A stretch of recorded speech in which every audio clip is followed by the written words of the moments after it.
Indiana Newsdesk is made possible in part by the following: IU Health Southern Indiana physicians, primary care and specialty care providers now accepting new patients in Bloomington and throughout South Central Indiana. siphysicians.org, IU Center for Applied Cybersecurity Research, working to improve cybersecurity and provide policy guidance through partnerships with industry, government, and academia.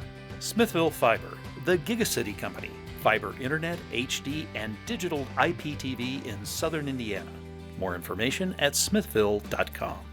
And by WTIU members. Thank you. Coming up on Indiana Newsdesk. The man accused of killing an Indiana University student prepares for trial. It was jury selection this week. Ahead, we'll have the latest from inside the courtroom. Latino teens are 65% more likely to have suicidal thoughts than their white peers. And the culture of stress is the stress that comes from straddling two cultures. They have the Latino culture on the one hand at home and with their family, and then they have the American culture, and they need to fit in both. Ahead, how new research is drawing attention to the problem. The ballot is set for the general election, but a lot can and will happen between now and November. Coming up, Congressman Lee Hamilton joins us to talk all things politics. Those stories, plus the latest news headlines from across the state, right now on Indiana Newsdesk.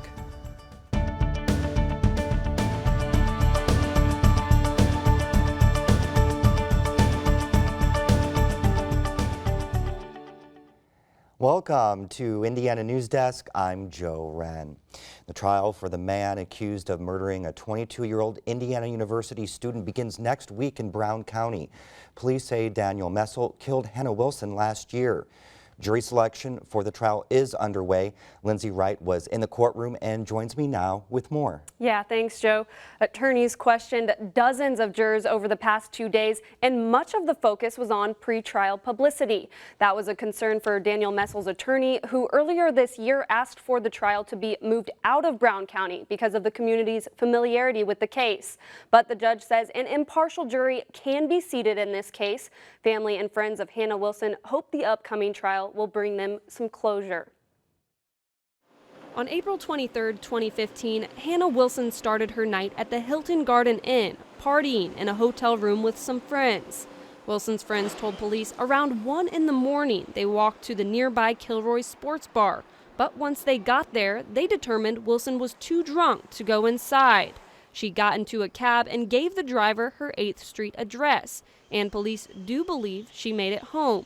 But it was the last time Wilson's friends saw her. She was reported missing the next day. Shortly after Bloomington police took the missing person report, the Brown County Sheriff's Office was called to a rural area off Plum Creek Road near State Road 45.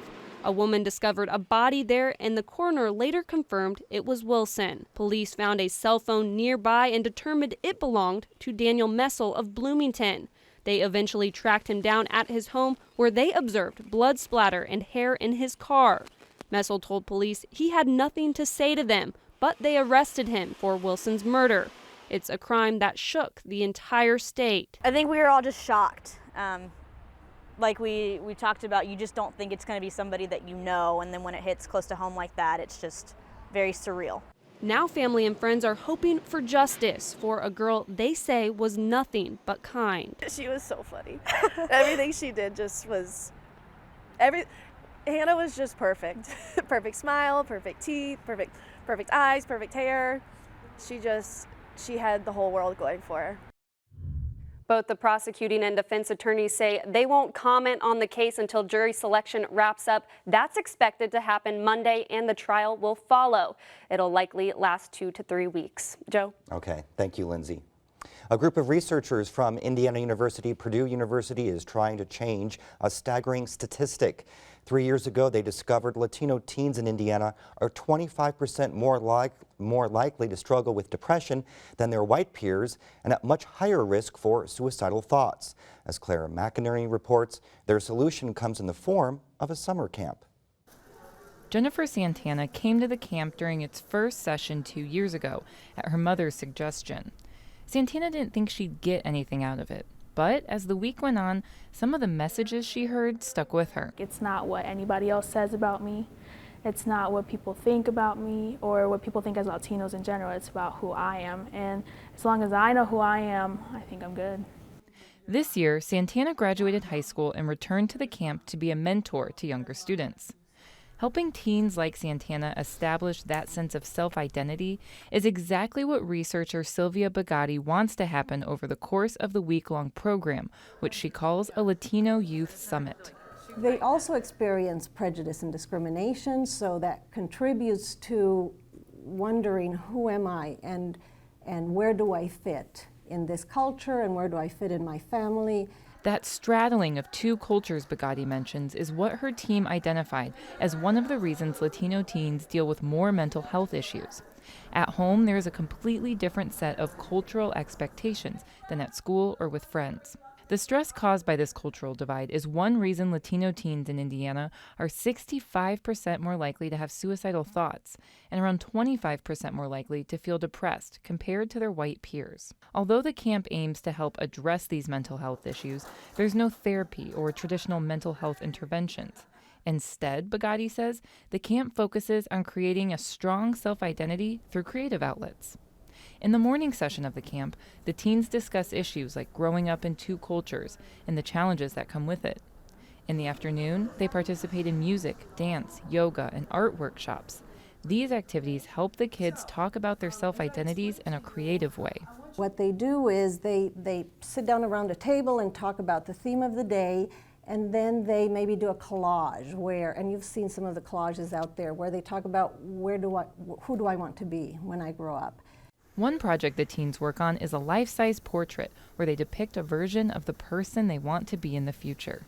You know, there's some kids that are dressed as a soccer player, some are wearing a suit, some are an astronaut, whatever it is they want to be when they grow up. They develop that life-size self with artistic tools, and as they're doing it, they're talking about it and problem solving and saying, okay, sure, I want to be an astronaut. It's not just going to happen.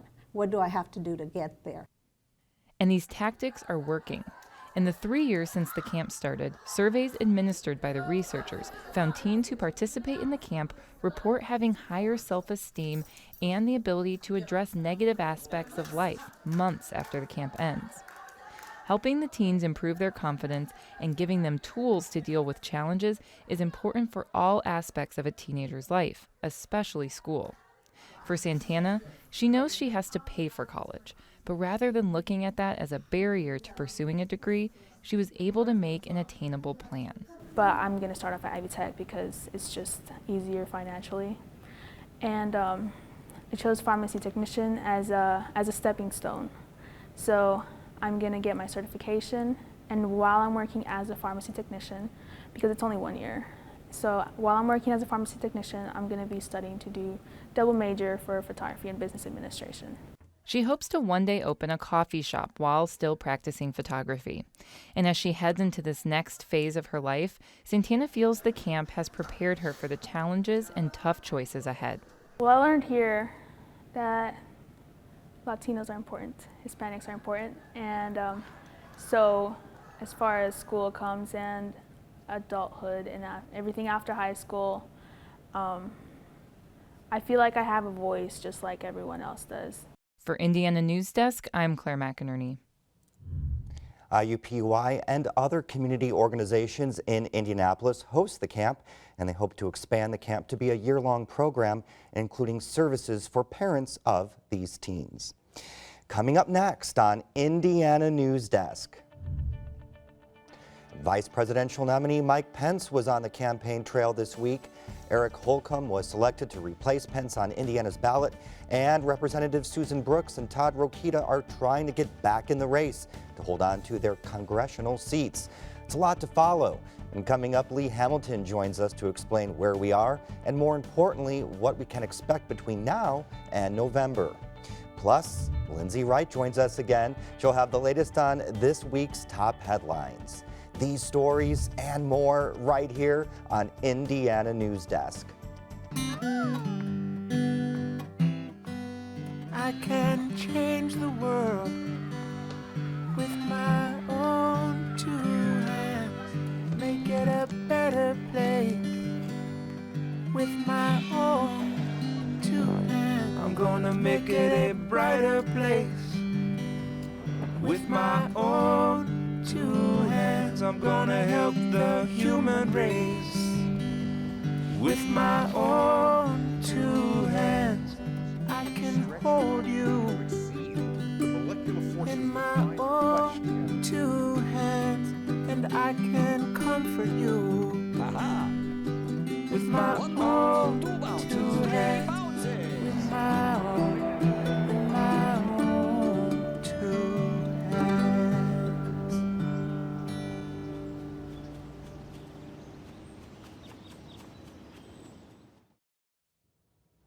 Welcome back to Indiana Newsdesk. Well, the conventions are over and the ballots are set for November's presidential election.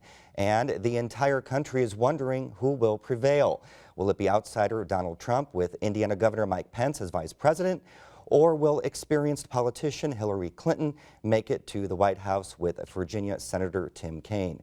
Former Congressman Lee Hamilton is here to talk about what's happening on the national scene and here in Indiana. Boy, what a crazy couple of weeks. It's going to be quite a ride, isn't it? Well, it's been a fantastic ride, nothing like it in our history, I think. But I think it's also true that after the conventions, things begin to settle down. Mm-hmm. Polls become much more important after Trump gets a bump up from his convention. Hillary Clinton will probably get a bump up from hers. Then the polls need to settle a little bit, and from that point on, they become much more reliable. So now we're seeing that. What do you think Trump and Pence will have to do to win this election? I think they're going to have to expand their base far beyond the less educated white people. They've got to appeal to all white people. They've got to try to broaden their base to cut into Hillary Clinton's lead with the minorities. They have to hope that the third-party candidates will draw more from Hillary than they draw from them. They have a tough road to go, but it's doable. And Trump has shown a remarkable capacity to appeal to people that are unhappy with the way things are going. So now, how do you think Indiana Governor Mike Pence, now jumping over to with Trump, how will that affect, or what does Pence need to do, or will he have an effect with Donald Trump? Well, I'm of the view that most people vote for president, not for vice president. My guess is his impact will be fairly modest. He'll be helpful in the Midwestern states probably as governor. He certainly will appeal more than Trump to the traditional conservatives in the Republican Party. So I think he adds some strength to the ticket. But I still think when people go into the booth, uppermost in their mind is the candidate for president, not for vice president. Do you think this was a good political move for Pence's political career?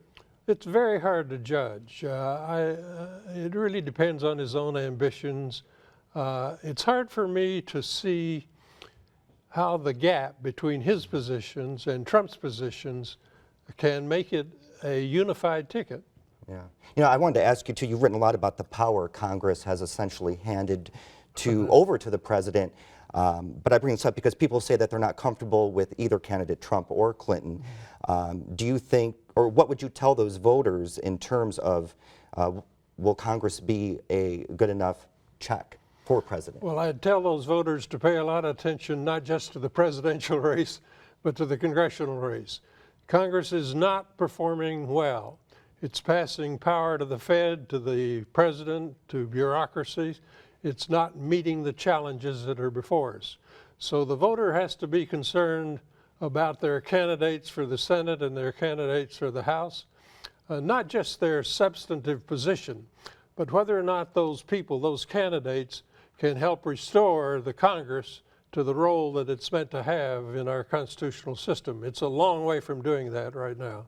All right, well, I'm sure you'll be along for the ride. Thank you very much for being here today. It's going to be a long, bumpy ride. Yes. Now for headlines, we go over to Lindsay Wright, who has the latest on this week's top stories. Thanks, Joe. Republican Lieutenant Governor Eric Holcomb is ramping up his campaign for governor by announcing his running mate. Auditor Suzanne Crouch is his pick for lieutenant governor. The state GOP committee will make the decision official at a meeting Monday. Now Holcomb and Crouch have just over 100 days to introduce themselves to voters around the state. I'm going to focus on economic development, community development, and making sure that state government provides high quality, good state service. Democrat John Gregg's campaign was shaping up as a referendum on Pence in a rematch of the 2012 election that Pence narrowly won. Gregg says his campaign is focused on the economy, education, and infrastructure. Holcomb and Gregg have already started exchanging jabs. Gregg issued a statement yesterday calling Holcomb a political hatchet man. His comments come after the Republican Governors Association released ads accusing Gregg of choosing Hillary Clinton over Hoosier Jobs and coal. And Holcomb might not have access to all of his predecessor's campaign money. Pence had nearly $7.5 million left over in his gubernatorial campaign fund. A couple of Federal Election Commission rulings from the last decade indicate Pence can only transfer donations to Holcomb that comply with federal campaign finance standards, which are much stricter than state laws. If that's true, a larger portion of Pence's campaign cash could be off limits to Holcomb. The state will use part of its highest budget reserve ever to pay for road repairs and maintenance. Indiana finished the 2016 fiscal year with nearly $2.5 billion in reserve. That means the state can fulfill a promise put in place by this past legislative session's road funding package, which includes $428 million for roads. 55% of the road funding money will go into the state highway fund. The rest will be used for a new matching grant fund for local road and bridge construction. The American Legislative Exchange Council, known as ALEC, has drawn hundreds of lawmakers and officials to Indiana for its annual national meeting. Protesters are also out voicing their concerns about the controversial conservative organization. Teachers are taking issue with ALEC bills that address student testing, teacher evaluations, and school funding. They protested near the group's meeting in Indianapolis this week. This particular group buys bills to make them become law, and they do that through connecting large corporate donors with legislators, and then those legislators present bills that are very favorable to the members of this organization. Funding for Indiana's voucher program was the biggest concern for protesters. ALEC proposed expanding the program, which protesters took as an attack on public schools. They're also concerned about the strong emphasis on standardized testing nationwide. It has really transformed school. It's narrowing curriculum. It's making it more difficult for the kids to go deep. We know about test scores, but we don't know about whether children love learning, and that's what I want as a parent. For some kids, it's not a big deal, but for other kids, it is a very stressful environment, and it loses the whole idea of the joy of learning. Governor Mike Pence spoke to ALEC today. For Indiana Newsdesk, I'm Becca Costello. The number of abortions in Indiana continues to decline for the 6th straight year. According to the Indiana State Department of Health, nearly 8,000 abortions were performed in the state last year. That's a 2% drop from the year before. Abortion rates in Indiana started their downward trend in 2009, lining up with national data that shows fewer people opting for the procedure since 2010. By nearly every measure, more Hoosiers are now completing college. About 2/3 of students receive a bachelor's degree in 6 years, but the graduation rate plummets when looking at Black and Hispanic students. They're half as likely as white students to graduate on time. Carrier and the United Steelworkers Union have agreed on a severance package. Here are the details. The 1,400 employees being displaced in Indianapolis will receive the equivalent of 1 week for every year of service and 6 months of medical insurance. The agreement also allows employees to be reimbursed for education and technical training, and it extends the labor contract in place at the Indianapolis plant. The agreement is better than what's outlined in the workers' labor contract. Carrier is moving the plant to Mexico. It's county fair season, and the ongoing heat wave poses a risk to farm animals housed in sweltering barns. Barbara Brozier reports on what animal owners are doing to cope with the extreme temperatures. The loud hum of fans is overtaking the beef and dairy barns at the Monroe County Fair in Bloomington. With the heat index nearing triple digits this week, these competitors are struggling to keep cool. We had a kid just yesterday, one of his steer almost had a heat stroke. Cows are especially vulnerable to the extreme heat. Many of these steers spend most of the summer in air-conditioned rooms, where the temperature ranges from 50 to 70 degrees. So owners at the fair are taking extra precautions. We make sure that they get rinsed very often because their body temperature is very warm. So we make sure we rinse them, and that helps relieve the heat. And then we'll hang bags of ice on the fans and kind of have a mister for them. They also spend time walking the cows to ensure they have adequate lung capacity. It's just part of the responsibility that comes along with being a competitor. Although some wonder if there could be a better solution. Usually the end of July is the hottest, so we've actually talked about asking to move the fair up because it's cooler sometimes in the end of June versus the end of July, and it'd be just so much easier on the calves. For Indiana Newsdesk, I'm Barbara Brozier.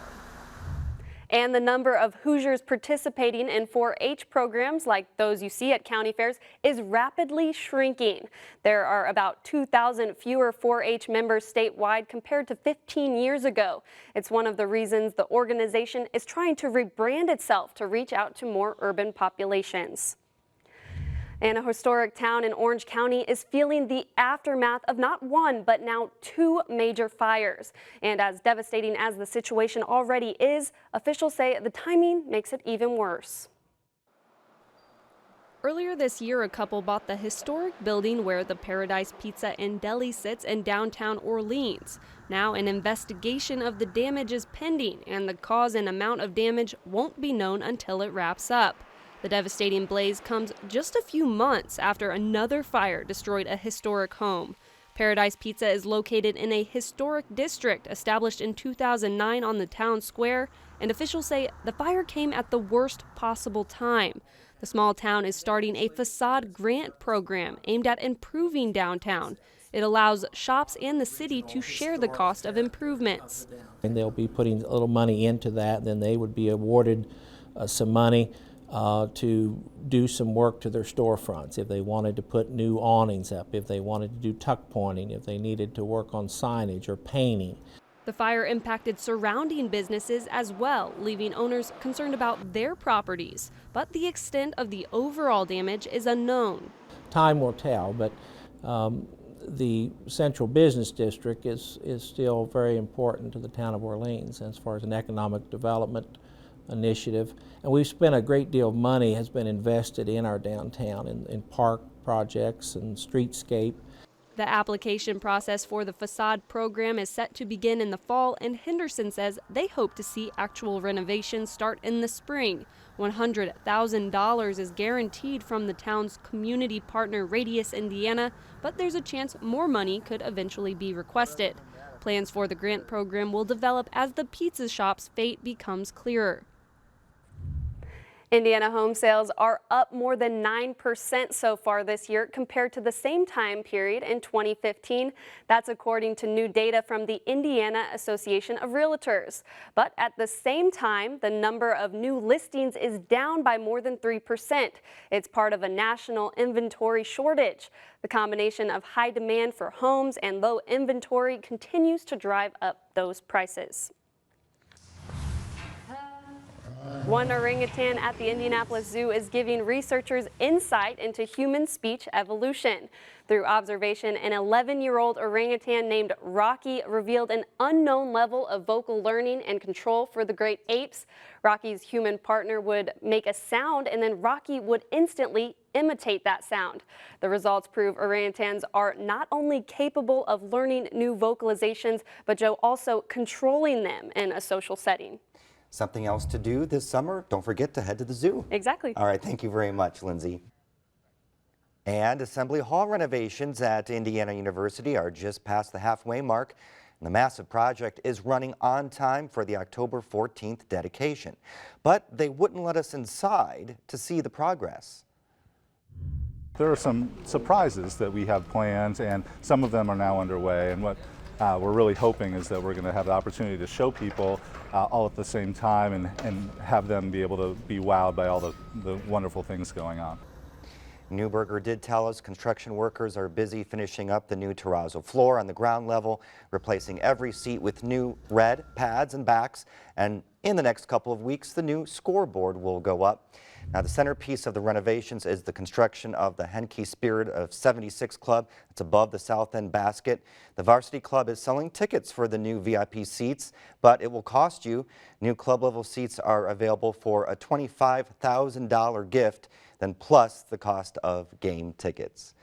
That's the end of this program, but our work continues online as we cover the news throughout the week at WTIUnews.org. Have a great weekend.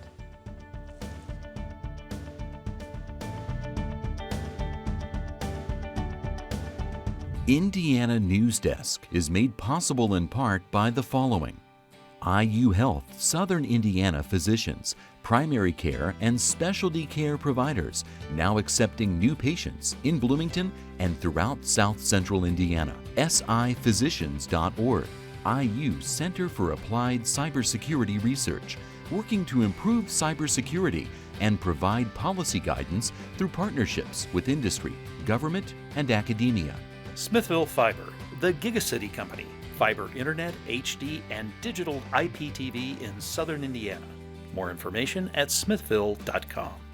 And by WTIU members. Thank you.